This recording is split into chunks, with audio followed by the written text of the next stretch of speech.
वंदे मातरम विद्यार्थी मित्रों, આપણે ચેપ્ટર નંબર 4 ભણતા હતા અને એની અંદર તમારી બોર્ડની સામે જ એક થિયરી અત્યારે મેં લખેલી જ છે, જે ગઈકાલે આપણે સંકરણ જે આપણે ભણવાના છીએ એની માટેની પ્રથમ બેઝિકતાની દ્રષ્ટિએની થિયરી મેં અહીંયા બોર્ડ ઉપર તમારી સામે રજૂ કરી છે. આપણે શું ભણ્યા, મેં તમને સંકરણ વિશે સમજાવવા માટે એક ઉદાહરણ લીધું હતું, એ હતું CH4નું ઉદાહરણ. કે CH4નું આપણે ઉદાહરણ લઈને સમજીએ તો અહીંયા કાર્બન છે એની મેં આ ઇલેક્ટ્રોન રચના લીધી હતી 1s2 2s2 2p2 અને એના પછી જ્યારે કાર્બન જે છે આ ઉત્તેજિત અવસ્થા કહેવાય, બરાબર. ઉત્તેજિત અવસ્થાની અંદર શું થાય છે કે આ એક ઇલેક્ટ્રોન જમ્પ મારી અને અહીંયા pz કક્ષકમાં ગોઠવાય છે. હવે ચારે ચાર બરાબર ચારે ચાર કક્ષકો એટલે કે 2s ની 1 ને 2p ની 3 કક્ષકો એમ ટોટલ મળીને 4 કક્ષકો ભેગી થાય છે. એટલા માટે અહીંયા s ની 1 છે અને p ની 3 છે એટલે sp3 સંકરણ આપણે અહીંયા કહી શકાય છે. ઓકે, આ રીતે sp3 સંકરણ આપણે અહીંયા જોઈ ગયા. રેડી, સંકર કક્ષકો આપણે કેટલી થઈ ગઈ કે ભાઈ 4. તો ચાલો આપણે હવે એને શરૂઆત કરીએ, વાંચીએ એની અંદર. તો તમારી સામે ટેક્સ્ટબુક ખુલ્લી હશે, તમે એમાં જોઈ શકો છો. CH4 NH3 અને H2O જેવા બહુપરમાણીય અણુઓ કે જેની અંદર પરમાણુઓ વધારે છે એની લાક્ષણિક ભૌમિતિક આકાર સમજાવવા માટે પાઉલિંગે સંકરણનો ખ્યાલ આપ્યો. પાઉલિંગ નામના સાયન્ટિસ્ટે કોનો ખ્યાલ આપ્યો?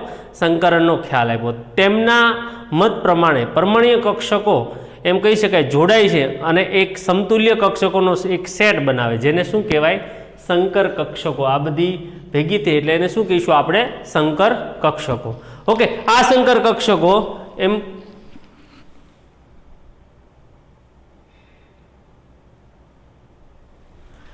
આ સંકર કક્ષકો આપણે એમ કહી શકાય કે એની વ્યાખ્યા મારે આપવી હોય, બરાબર. તો સંકરણની વ્યાખ્યા આપવી હોય તો શુદ્ધ કક્ષકોને બદલે આવી સંકર કક્ષકોનો ઉપયોગ બંધ રચનામાં થાય છે અને આ ઘટનાને સંકરણ કહેવામાં આવે છે, બરાબર. એનો ફાયદો અને એની શરતો બધી ભણવાની આવશે જ, પરંતુ અહીંયા આપણે એને પ્રસ્તાવનાને ફરી આગળ વધારીએ. થોડી જુદી જુદી ઉર્જાવાળી કક્ષકોનું આંતરમિશ્રણ થાય, થોડી જુદી જુદી ઉર્જા.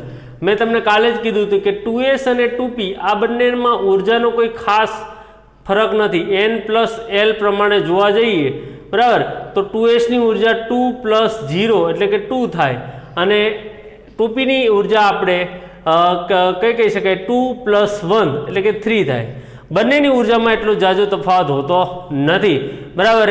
તો એમ કહી શકાય કે જેથી તેમની ઉર્જાનું પુનઃવિતરણ કરે છે, જેને પરિણામે સમાન ઉર્જા અને આકારવાળી નવી કક્ષકોનો સેટ રચાય છે. દાખલા તરીકે કાર્બનની એક 2s અને 3 2p કક્ષકો સંકર પામે છે અને 4 નવી sp3 સંકર કક્ષકોની રચના થાય છે. અહીંયા મિથેનના ઉદાહરણ દ્વારા આપણને સમજાવવામાં આવ્યું છે કે આ રીતે 4 અલગ અલગ કક્ષકો આપણને અહીંયા જોવા મળે છે. હવે એની ખાસિયતો શું, બરાબર? તો ખાસિયતો આપણે એટલે કે ફાયદા. તો ફાયદા નંબર 1, પહેલો ફાયદો લઈએ કે અહીંયા તમે જેટલી સંકૃત કક્ષકો લીધી છે, સંકૃત કક્ષકો, બરાબર, અહીંયા કેટલી સંકૃત કક્ષકો છે? તો કે સાહેબ સર છે આ છે 4. તો અહીંયા આપણી ત્યાં મેઇન જે આપણી કક્ષકો ખરી એ પણ 4 જ હોય છે. એ 4 કક્ષકો ભેગી થાય, બરાબર, તો એમ કહી શકાય કે 4 આપણી પરમાણ્વીય કક્ષકો ભેગી થાય અને એનો જે સરવાળો છે 4. તો અહીંયા સંકૃત કક્ષકોનો પણ કેટલી હોય છે? 4 જ હોય છે. એટલે કે અહીંયા વાક્ય રચના બેસાડ બોલવીએ તો બોલાય સંકૃત કક્ષકોની સંખ્યા સંકરણ પામતી પરમાણ્વીય કક્ષકોની સંખ્યા બરાબર હોય છે, બરાબર. સંકૃત કક્ષકો હંમેશા સમતુલ્ય ઉર્જાવાળી અને આકારવાળી હોય છે. હવે જ્યારે આ 2s અને 2p બંને ભેગી થઈને 4 જે કક્ષકો બની તો એ તમામે તમામની ઉર્જા સમાન, તમામે તમામનો આકાર સમાન એવું કહેવામાં આવે છે. આ એનો ફાયદો છે, બરાબર. શુદ્ધ પરમાણ્વીય કક્ષકો કરતાં સંકર કક્ષકો વધારે સ્થાયી બંધની રચનામાં વધુ અસરકારક હોય છે. તો શું કીધું અહીંયા વાક્ય રચનામાં કે ભાઈ શુદ્ધ કક્ષકો કરતાં જે સંકર કક્ષકો જે ખરી એ સંકર કક્ષકોની એમ કહે બંધની અંદર ખૂબ જ એમ કહી શકાય કે અસરકારક હોય છે. શુદ્ધ પરમાણ્વીય કક્ષકો કરતાં સંકર કક્ષકો સ્થાયી બંધની રચનામાં વધુ અસરકારક હોય છે. ઓકે, એના પછી નેક્સ્ટ સંકૃત કક્ષકો અવકાશમાં. આ જે સંકૃત કક્ષકો છે એ ત્રિપરિમાણીય રીતે અવકાશની અંદર અમુક પસંદ કરેલી દિશામાં દિશાત્મક હોય છે. એટલે કે અમુક દિશાની અંદર એ આવી રીતે ગોઠવાય છે બરાબર, જેથી કરીને બહારનો જે બીજો પરમાણુ જે ખરો એની કક્ષક લઈ અને એ ત્યાં બંધ બનાવવા આવે છે, જેથી સ્થાયી ગોઠવણી અને ઇલેક્ટ્રોન યુગ્મ વચ્ચે નિમ્નતમ અપાકર્ષણ હોય છે. અહીંયા તમને એમ કહેવા માગે છે કે આ લોકો એવી રીતે અવકાશમાં ગોઠવાય છે કે જેથી કરીને એ બધા વચ્ચે અપાકર્ષણ ઓછું થાય અને એ બધા વચ્ચેની જે સ્થાયીતા છે એ વધુમાં વધુ રહી શકે છે.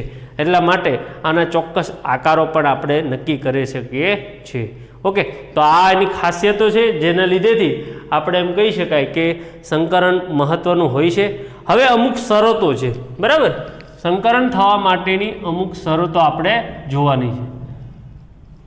તો શરત નંબર 1 જોઈએ આપણે, પરમાણુની સંયોજકતા કોષમાં રહેલી કક્ષકો સંકરણ કરે છે, અંદરની નહીં, જે બાહ્યતમ કક્ષામાં હોય એ જ આપણે એમ કહી શકાય. એટલે કે સંયોજકતા કોષ એટલે બાહ્યતમ કોષ, સંયોજકતા કોષમાં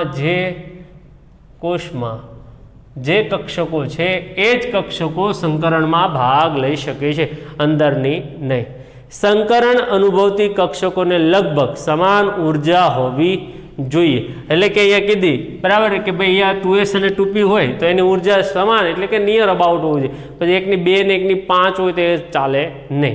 એટલે સંકરણ અનુભવતી કક્ષકો જે છે બરાબર, કક્ષકોની ઉર્જા સમાન હોવી જોઈએ અથવા તો નજીક હોવી જોઈએ.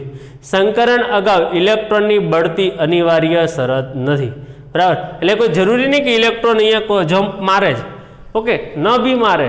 અમુક કિસ્સામાં અંદર ઇલેક્ટ્રોન જમ્પ મારશે, બરાબર, અમુક કિસ્સામાં આ ઇલેક્ટ્રોન જમ્પ નહીં મારે. એ કયું ઉદાહરણ છે એના ઉપર આધાર રાખશે. ઓકે, તો અહીંયા એમ લખ્યું છે સંકરણ અગાઉ ઇલેક્ટ્રોનની બળતી અનિવાર્ય શરત, બરાબર, અનિવાર્ય શરત નથી, એટલે કે એ ન બી મારે. એવું જરૂરી નથી કે અર્ધપૂર્ણ કક્ષકો સંકરણમાં ભાગ લે. ખાસ વાંચજો, અર્ધપૂર્ણ ભરેલી કક્ષકો સંકરણમાં ભાગ લેવું જરૂરી નથી, બરાબર. સંપૂર્ણ ભરેલી હોય, બરાબર, સંયોજકતા કોષમાં હોય અને ભરેલી કક્ષક હોય તો એ પણ સંકરણમાં ભાગ લેશે, બરાબર. એટલે આપણે એમ કે પેલા અબંધકારક ઇલેક્ટ્રોન યુગ્મ ખરા ને, બરાબર, એ બધા પણ ભાગ લઈ શકે છે.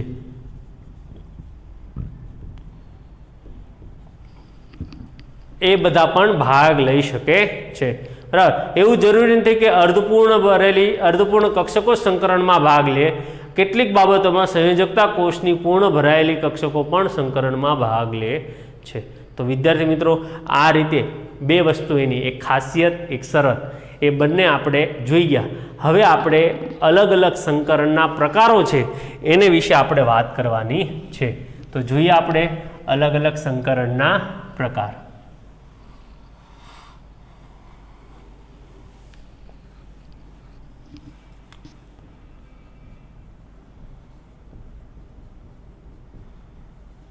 ચાલો, તો સંકરણના અલગ અલગ આપણે પ્રકાર જોઈએ, બરાબર.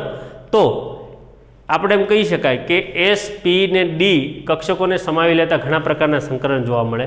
એમાંનું પહેલું આપણે લઈએ એ છે આપણું SP સંકરણ. SP સંકરણ. હવે તમે અહીંયા ઉપર ટાઇટલ જે છે આના ઉપરથી ને તમને ખબર પડી જાય કઈ બે કક્ષકો અહીંયા ભાગ લેવા માગતી હોય. તો કે એક છે S, એક S કક્ષક હોય અને બીજી કઈ છે તો કે બીજી છે P, બરાબર, અને બીજી કક્ષક છે એક P. એ બંને કક્ષકો અહીંયા સંકરણમાં ભાગ લે છે, બરાબર. અને એ બંને કક્ષકો મિક્સ થાય અને કઈ કક્ષક કયો સંકરણ બને? SP, બરાબર, સંકર કક્ષકો આપણને બને છે, બરાબર. હવે આની અંદર તમે જુઓ ખાસ કરીને આ S તો ગોળાકાર હોય પરંતુ P જે છે એના ત્રણ પ્રકાર છે, PX, PY અને PZ. એમાં Z અક્ષ ઉપર જે રહેલી હોય ને એ જ કક્ષક વધારે પડતી આપણને ભાગ લે. એટલે એક S અને એક PZ કક્ષક, ઓકે, કઈ PZ કક્ષક આપણે ભાગ લે છે. સંકર કક્ષકો Z ધરી પર હોય તો દરેક SP સંકરણને કક્ષકને 50%, હવે જો આ બેમાં 50% છે તો 50% ભાગીદારી કોની? S કક્ષકની અને 50% ભાગીદારી કોની? P કક્ષકની બને છે, બરાબર. 50% અહીંયા ભાગીદારીમાં છે લાક્ષણિકતામાં S કક્ષક અને 50% જે છે એ P લાક્ષણિકતા આપણને જોવા મળે છે, ઓકે. તો આ રીતે એમ કહી શકાય કે મધ્યસ્થ પરમાણુ SP સંકૃત કક્ષકો ધરાવે છે તે સીધે જ બીજા બે મધ્યસ્થ પરમાણુ સાથે જોડાય છે અને રેખીય ભૂમિતિ બનાવે છે. ઓકે, આ રીતે આ લોકો sp બરાબર બંને જોડાય અને હવે એની સાથે જે બીજા પરમાણુઓ જોડાવાના છે એ જોડાશે અને રેખીય રચના બનાવશે એવી આપણને અહીંયા વાત કરવામાં આવી છે. હમણાં ઉદાહરણ લઈશું એટલે વધારે પડતા આપણને ખ્યાલ આવશે. ઓકે, ચાલો આપણે એનું ઉદાહરણ લઈને સમજીએ. બીજી એક વસ્તુ કે આપણને એક થિયરી નીકળી ગઈ, આ જે છે આને પિંડકો કહેવાય. ઓકે, બરાબર, આ પિંડકો કહેવાય. હવે એની અંદર એક પિંડક પ્લસ વિભારવાનું હોય, બીજું પિંડક કયું હોય? માઇનસ હોય. અહીંયા એને બી બે ભાગ પાડી દેવામાં આવ્યા છે. આપણે થિયરી નીકળી ગઈ છે એટલે આપણે એને નથી ભણ્યા, બરાબર. પણ અહીંયા પણ એમ કહી શકાય કે ધન અને ઋણ એવા પિંડકો હોય છે. એ આગળ આવશે એટલે હું સમજાવીશ. ચાલો ઉદાહરણ આપી સમજાવીએ છીએ આપણે. ઉદાહરણ છે આનું BeCl2. BeCl2 મધ્યસ્થ પરમાણુ છે આપણો Be. Beની ઇલેક્ટ્રોન રચના છે 1s2 અને 2s શું થાય 2. રેડી? 1s2 અને 2s2 એની ઇલેક્ટ્રોન રચના છે. હવે આ 2s2 બરાબર, 2s2 માં રહેલા જે ઇલેક્ટ્રોન જે છે, ઓકે, આ તો આપણે હિલિયમ જેવી ઇલેક્ટ્રોન રચના છે એટલે આને નહીં અવગણશું. આ 2s2 અને 2p0 આવે. ઓકે, એના પછી નેક્સ્ટ. હવે આમાંથી એક ઇલેક્ટ્રોન જમ્પ મારી અને પીની અંદર ગોઠવાય છે અહીંયા. ઓકે, આ બંને ભેગી થાય અને sp સંકરણ કરે. કયું સંકરણ કરે? sp સંકરણ કરશે, બરાબર. અહીંયા એનું સંકરણ કયું થાય? sp. એક 2s કક્ષક અને બીજી કઈ લેવાની આવે? 2p કક્ષક. એ બંને ભેગી થાય એટલે અહીંયા સંકરણ થશે, sp સંકરણ આપણને થશે.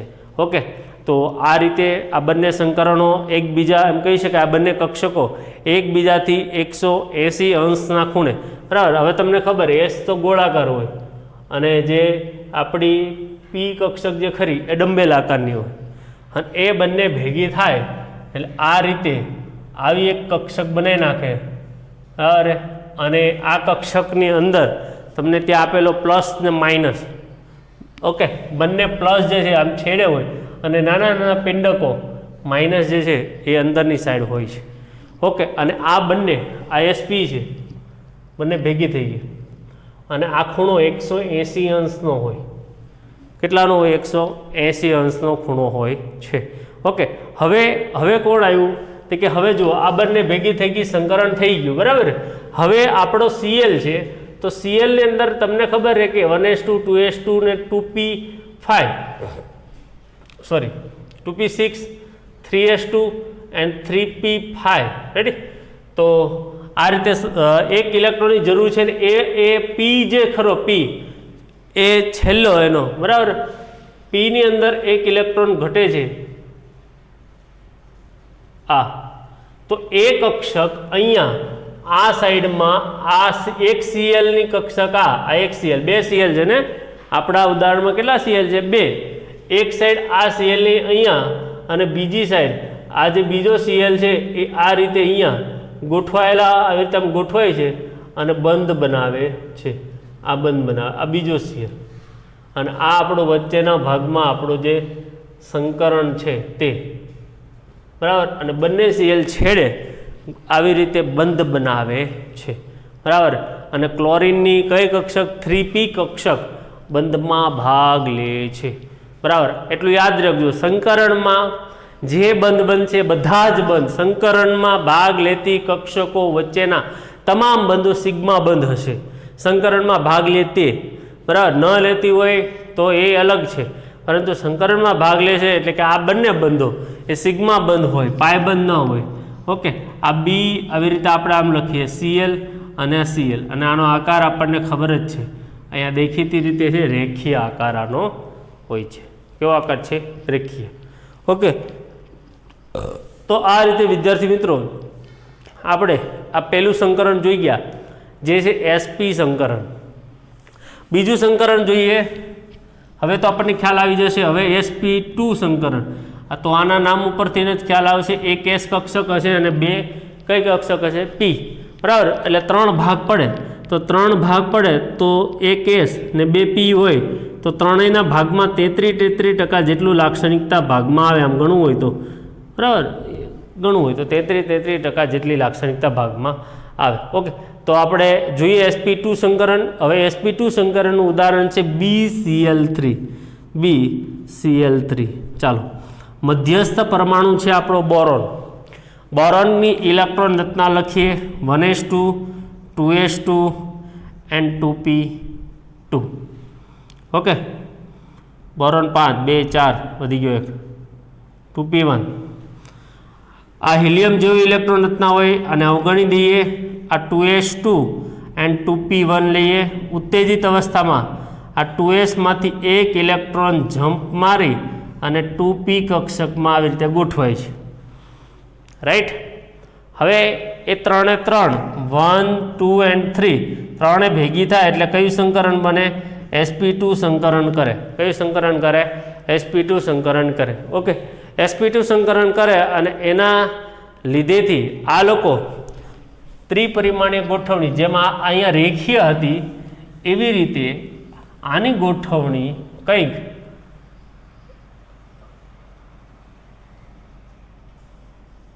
₹120 ખૂણે ગોઠવાયેલા હોય એવી આની ગોઠવણી જોવા મળશે. 120 ખૂણે આપણે એ ગોઠવાશે. આ પ્લસ વાળા બધા જ કે જ્યાં ઇલેક્ટ્રોન મળે છે. ઓકે, તો એ ગોઠવા છે. અને હવે આ થઈ ગયો અને સંકરણનો આકાર 120, બરાબર. અને હવે આપણે કોણ રહ્યો બાકી? તો કે બી આપણે લીધો છે BCl3. તો 3 Cl ની આ pz કક્ષકો જે ખરી એ pz કક્ષકો આપણને એમ કહી શકાય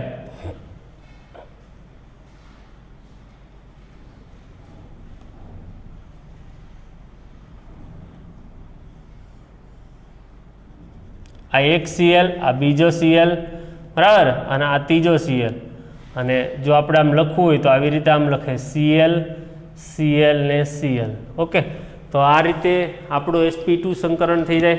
વાક્ય રચના તમને બધાને ખ્યાલ આવતી જ હશે. હવે 120 ખૂણે આ લોકો ગોઠવાયેલા હોય છે, બરાબર. અને જે બંધ છે ClBCl એવું બોલાય. જો બંધ કઈ રીતે આપણે લખી શકાય? ClBCl. આ ખૂણો 120 બને. રેડી. તો આ રીતે આનો આકાર બી આપણને તમારી સામે જ છે.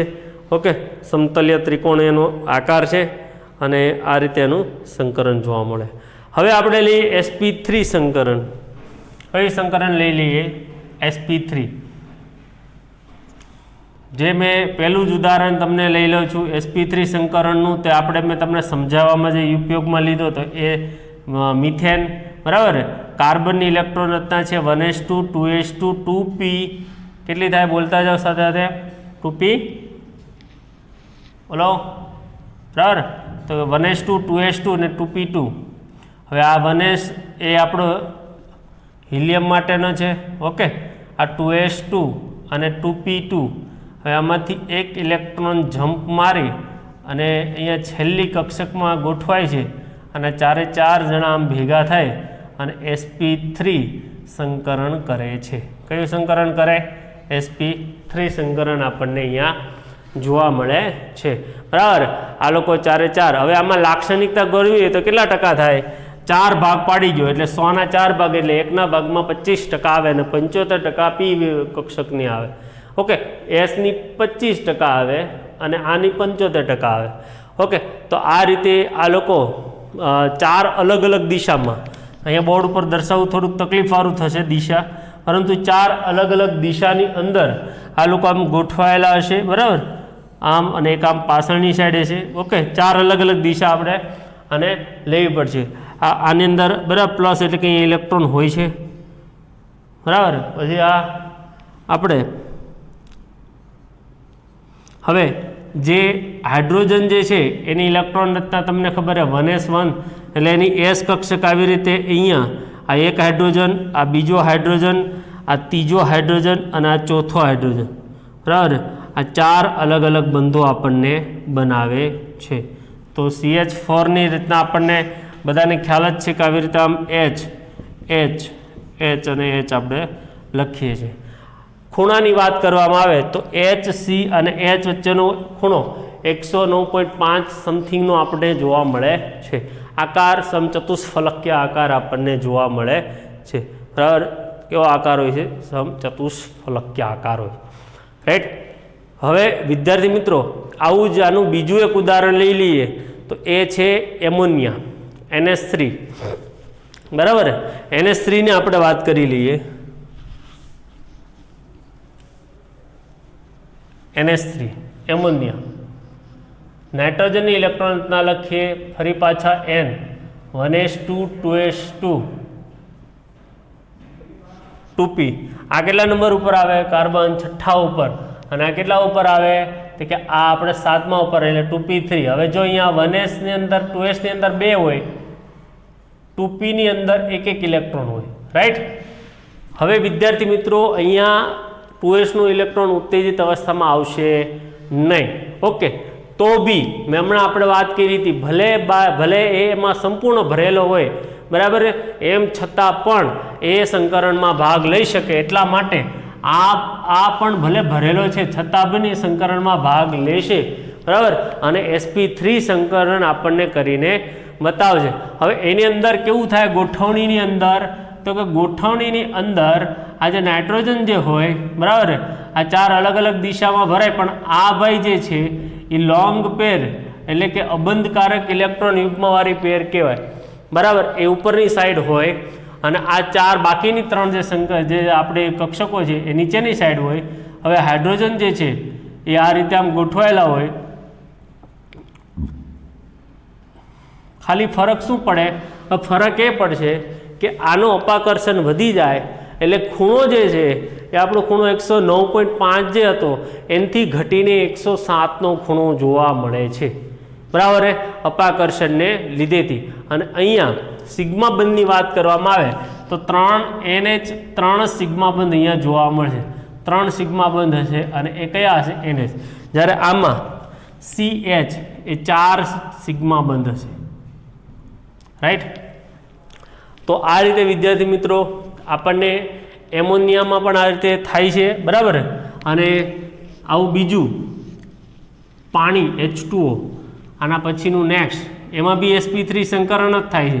એટલે એનું ઉદાહરણ લઈએ. હવે આમાં મધ્યસ્થ પરમાણુ આપણે ઓક્સિજન હોય તો 1s2 2s2 and 2p4, right. તો 2p4 આવે અને અહીંયા 2sમાં 2 ઇલેક્ટ્રોન ભરાયેલા હોય. 2p ની અંદર આ રીતે અહીંયા 2 હોય, પણ આ ને અહીંયા આ ઇલેક્ટ્રોન. ભલે અહીંયા ઇલેક્ટ્રોન ભરાયેલા છે છતાં પણ આ સંકરણમાં ભાગ લેશે 4 અને sp3 સંકરણ કરે. પરંતુ હવે શું થશે કે અહીંયા ઓક્સિજન જે ખરો એ ઓક્સિજનની આ 2 કક્ષકો જે આપણે ખાલી છે એ કક્ષકો આવી રીતે નીચેની સાઈડ ગોઠવાય અને 2 બંધ જે અબંધકારક ઇલેક્ટ્રોન યુગ્મ જે છે એ 2 કક્ષકો આમ ઉપરની સાઈડ આમ હોય છે. એના લીધેથી, બરાબર, પછી આ હાઇડ્રોજન આવી રીતે આમ બંનેમાં જોઈન્ટ થાય છે. હવે એના લીધેથી આ જે આકાર જે છે એ અહીંયા પહેલાં આકાર હતો સમચતુષ્ફલકીય, એમાંથી આ આકાર ત્રિકોણીય થઈ ગયો, બરાબર. અને આનો આકાર વળેલો થાય છે. કારણ આપણને બધાને આગળ બી આવી ગયેલું છે. કારણ જવાબદાર છે આ બંને કે જે અબંધકારક ઇલેક્ટ્રોન યુગ્મ છે, બરાબર. એટલે અહીંયા ખૂણો ઘટીને 104.5નો થાય અને આકાર છે V આકારનો બની જાય અથવા તો કોણીય ભૂમિતિ પ્રાપ્ત કરે. વિદ્યાર્થી મિત્રો, આના દ્વારા તમે એમ સમજી શકો કે અહીંયા ભલે ઇલેક્ટ્રોનની જરૂર નથી છતાં પણ બાહ્યતમ કક્ષાની ઇલેક્ટ્રોન રચના હોય, બાહ્યતમ કક્ષાને, બરાબર, ઇલેક્ટ્રોન કોષ હોય તો બી એમ કહી શકાય કે એ બંધમાં ભાગ લઈ શકે છે. ઓકે, તો આ રીતે આપણે સંકરણને ખૂબ સરસ મજાની રીતે ભણ્યા. હજુ બી સંકરણ બીજા ઘણા બધા સંકરણો આગળ એમ કહી શકાય sp3 sp2 ને sp સંકરણના અન્ય ઉદાહરણો બી આપણા ઓર્ગેનિકમાં બી આવે છે અને અહીંયા બી આપણને આપી દીધેલા છે, બરાબર. તો એને તમે એક સરસ મજાની રીતે વાંચવાનો પ્રયત્ન કરજો અને એ એમ કહી શકાય કે એને સોલ્વ કરજો. ચોક્કસ તમને સંકરણમાં એ આવડશે, બરાબર. તો એક વખત આને જોઈ લો.